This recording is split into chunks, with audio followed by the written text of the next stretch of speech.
নমস্কার। গোপচুরি সুকুমার রায়। হেড অফিসের বড় বাবু লোকটি বড় শান্ত, তার যে এমন মাথার ব্যামো কেউ কখনো জানতো?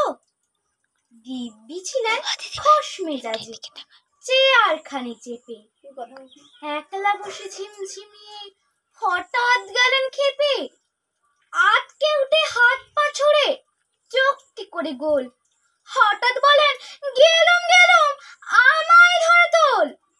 তাই শুনে কেউ বদ্যি ডাকে, কেউ বা হাঁকে পুলিশ, কেউ বা বলে কামড়ে দেবে সাবধানেতে তুলিস। ব্যস্ত সবাই এদিক ওদিক করছে ঘোরাঘুরি, বাবু হাঁকেন ওরে আমার গোপ গিয়েছে চুরি। গোপ হারানো আজব কথা, তাও কি হয় সত্যি? গোপ জোড়া তো তেমনি আছে, কমেনি এক রত্তি। সবাই তারে বুঝিয়ে বলে, সামনে ধরে আয় না, মোটেও গোপ হয়নি চুরি, কখনো তা হয় না। রেগে আগুন তেলে বেগুন তেড়ে বলেন তিনি, কারো কথায় ধার ধারিনি, সব ব্যাটাকেই চিনি। নোংরা ঝাঁটা খ্যাংড়া ঝাঁটা বিচ্ছিরি আর ময়লা, এমন গুপ্ত রক্ত জানি শ্যামবাবুদের গয়লা। এ গোপ যদি আমার বলিস করবো তোদের জবাই।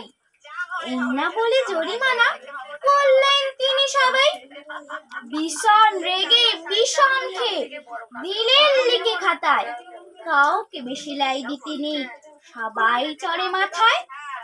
অফিসের এই বাঁদরগুলো মাথায় খালি গোবর, গোপ জোড়া যে কোথায় গেল কেউ রাখে না খবর।